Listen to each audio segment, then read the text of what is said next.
Name of diseases SMA, full form है yes, spinal muscular atrophy, spinal muscular atrophy. बहुत ध्यान से सुनना। नाउ एट्रॉफी का मतलब क्या होता है?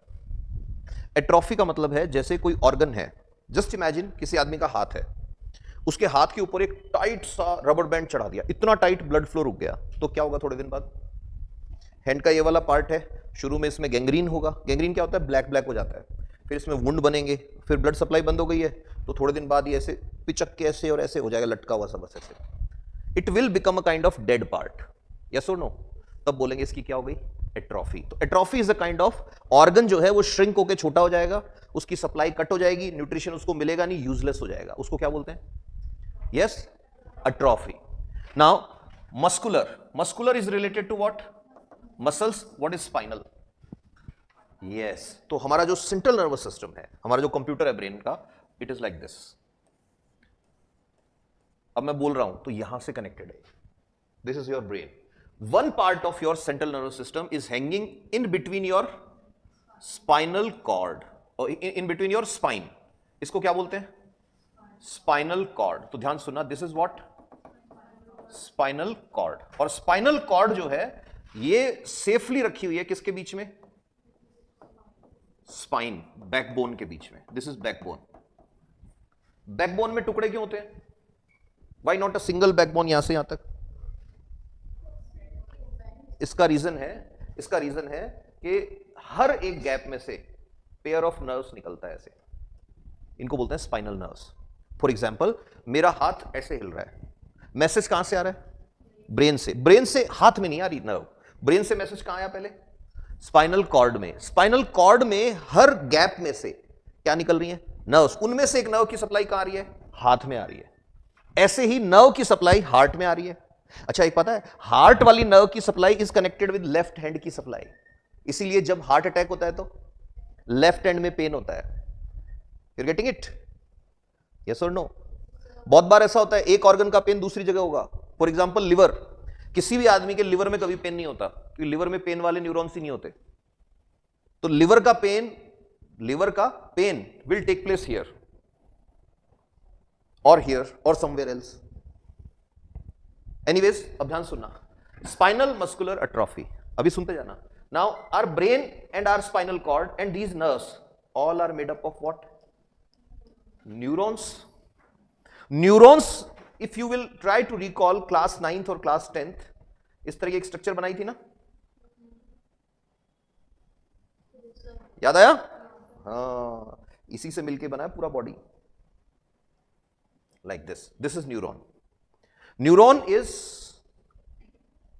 Structural and functional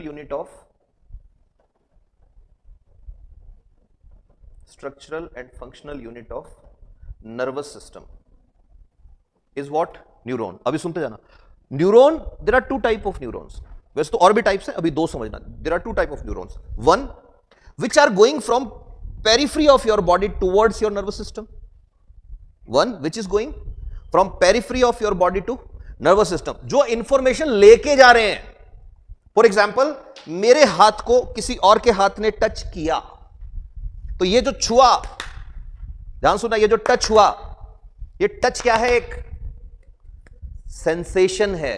you're getting it? इस सेंसेशन को कोई तो लेके जा रहा है ना ब्रेन तक, तभी तो पता लग रहा है टच हुआ। अब किसी आदमी का एक्सीडेंट हो गया और एक्सीडेंट में अगर ये टूट जाता है यहां से, उसको पता लगता है कि टच का?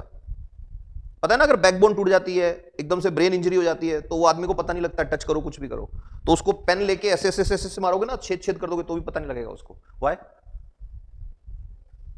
न्यूरॉन्स लेके तो जा रहे हैं but it is not reaching up to brain.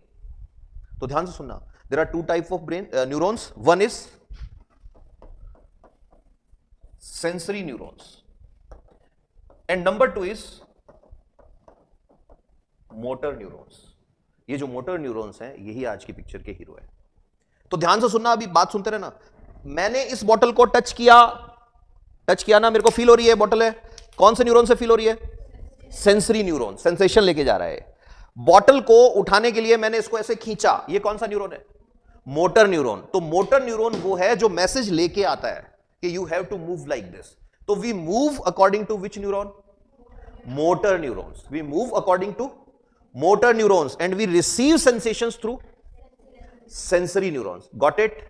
Yes sir, no sir? अभी सुनते जाना।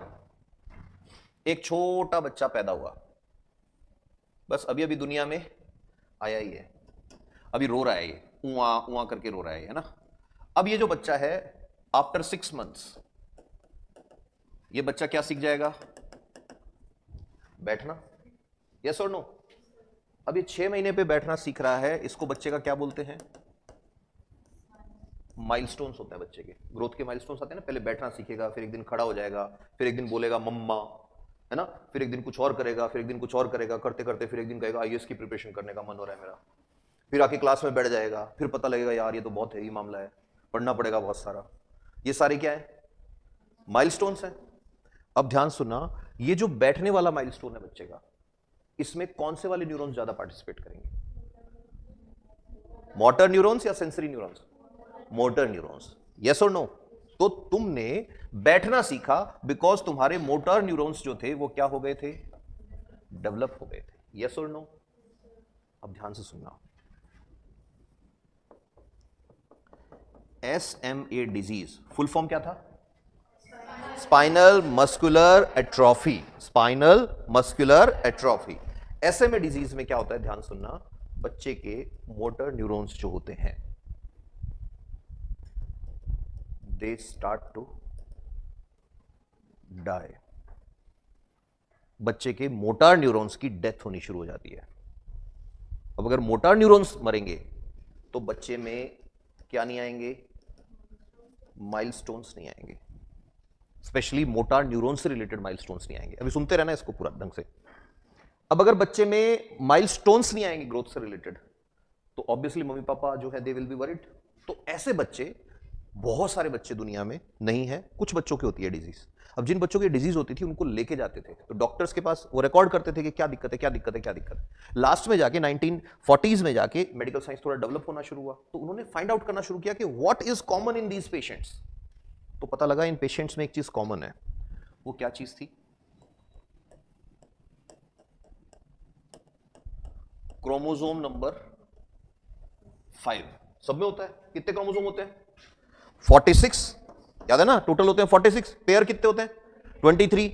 अब 22 तक तो सेम है मेल फीमेल, तो इसका मतलब ये डिजीज मेल में भी होगी और फीमेल में भी, क्योंकि कौन सा नंबर पे है? 5 नंबर पे है। तो क्रोमोसोम नंबर 5 जो है, क्रोमोसोम इज लाइक दिस, ऐसे होता है क्रोमोसोम। अब इस क्रोमोसोम के ऊपर छोटे छोटे बीड्स होते हैं, क्या बोलते हैं इनको? Yes, chromomeres. क्रोमोमियर्स को अगर मैं थोड़ा सा एक्सपैंड करूं, then what is this? Yes, histone protein का ऑक्टामर। और इस पे से अगर मैं इसको अलग कर लूं, व्हाट इज दिस? डीएनए। याद है ना? और डीएनए का पार्ट क्या होता है? Part of DNA is called gene.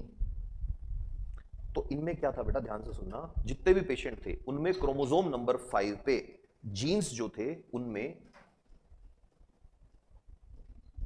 One gene was absent. One gene was absent और इट वॉज फॉल्टी।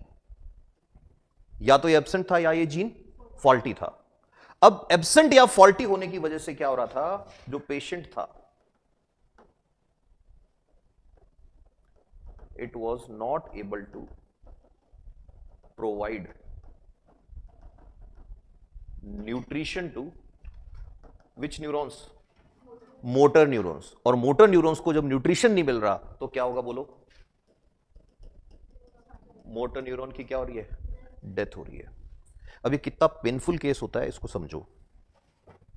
क्या नाम है डिजीज का? बोलो यार। Spinal muscular atrophy.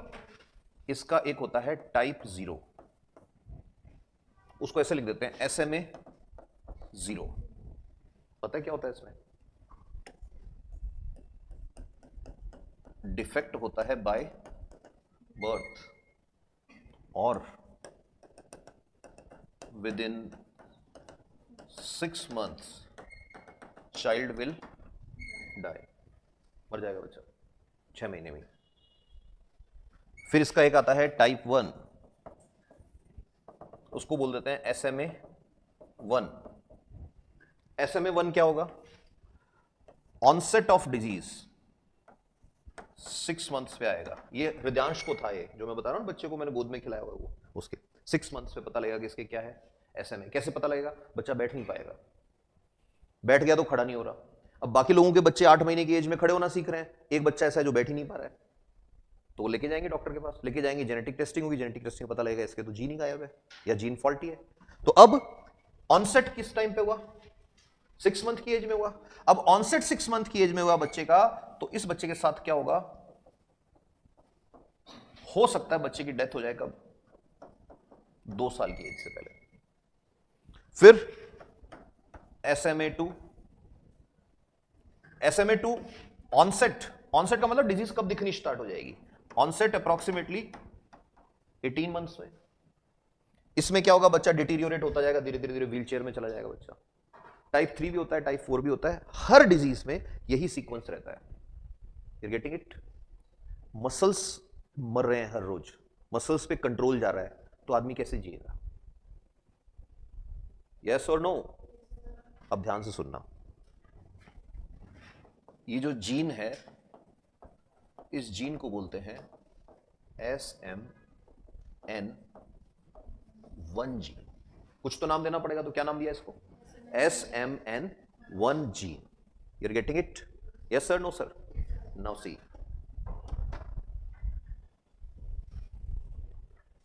Gene is part of what? बोलो यार, DNA। बिल्कुल सही बोल रहे हो, तो जोर से बोला करो ना, सही बोलते हो तो। कॉन्फिडेंस, लोग तो अभी अभी बात करी झूठ बोलते हैं कॉन्फिडेंस से, तुम तो सही बोल रहे हो तो भी धीरे धीरे बोल रहे हो। Now see, this is DNA, और ये वो DNA जो कौन से क्रोमोसोम से निकाला हमने? क्रोमोसोम नंबर 5 से निकाला है। अब इस DNA में इमेजिन करो, ये वाला पार्ट जो है ना, ये कौन सा जीन है? SMN1 gene. अब ये हम बात कर रहे हैं किसकी? एक हेल्दी पर्सन की।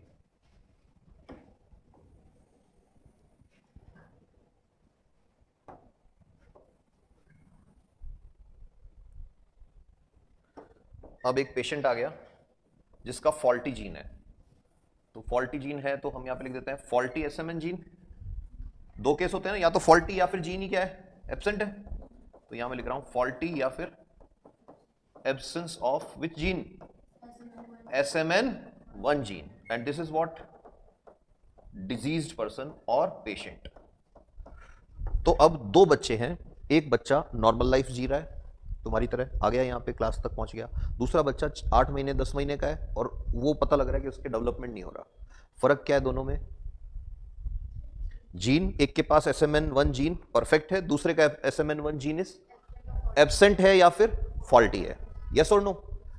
अब व्हाट इज जीन? जीन किसका पार्ट है? DNA का। और DNA किससे बना है? Adenine, guanine, cytosine, thymine. आगे अपन बात करेंगे जब बायोटेक डिटेल में आएगी। Adenine, guanine, cytosine, thymine. तो अब क्या करो? Let's do one thing. Lab में क्या डेवलप कर लिया तुमने? यस, SMN1 जीन डेवलप कर लिया। अब जीन डेवलप करना इजी है क्या? तो क्या ये सस्ता है? ये क्या पड़ेगा? बहुत महंगा पड़ेगा। और जीन डेवलप किया और उस जीन को तुमने डाल दिया किसमें? एक कैरियर में। कैरियर कौन है? जो तुम्हारी बॉडी में इसको लेके जाएगा, तुम्हारी सेल्स में लेके जाएगा। It can be a virus, it can be any cell, it can be a bacteria, कुछ भी हो सकता है। Got it? अब तुमने कैरियर में डाल दिया, तब बन गया एक इंजेक्शन। और इंजेक्शन का नाम क्या रख दिया तुमने? यस, ज़ोलज़ेंगमा। और कितना प्राइस रख दिया इसका? Yes, 16 crore rupees exclusive of taxes. तो प्लस टैक्स, GST लगाएगी सरकार 18%। Got my point? यस और नो? तो अब क्या होगा? जिस बच्चे को ये डिजीज है उसके मम्मी पापा लाएंगे खरीद के ये इंजेक्शन, कितने करोड़ का? उस इंजेक्शन में दवाई है या जीन है? सिर्फ जीन है या जीन के साथ कैरियर है? जीन के साथ कैरियर है। उसका इंजेक्शन लगेगा, वो जीन बच्चे की बॉडी में जाएगा, एंड आगे देखना, ध्यान सुनना, and if the body will accept it, there is what, if, ये इफ 16 करोड़ का है, if the body will accept it, then बच्चे की जो डाइंग मसल्स हैं वो रुक जाएंगी मरना, और मसल्स जो है उनका जो एट्रॉफी हो रहा था वो स्लो हो जाएगा। मैंने ये कहा ठीक हो जाएगा, मैंने क्या कहा, स्लो हो जाएगा। फिर इंप्रूवमेंट दिखेंगे तो फिर डॉक्टर कहेगा एक इंजेक्शन और मंगवा लो, फिर दूसरा इंजेक्शन आएगा वो लगेगा, फिर हो सकता है मसल्स और सही हो जाए। बट मेरा क्वेश्चन है, एक बार जो मसल्स मर गई वो बराबर हो जाएंगे क्या? तो बच्चा नॉर्मल नहीं हो सकता इस ट्रीटमेंट से, बच्चे का लाइफ स्पैन इंक्रीज हो सकता है, बच्चा एक नॉर्मल लाइफ हो सकता है नहीं जिए, बट बच्चा एक लंबी लाइफ जी सकता है। और ये गारंटी नहीं है कि एक ही इंजेक्शन में बच्चा ठीक हो जाएगा, हो भी सकता है और नहीं भी हो सकता। Got my point? Yes sir, no sir?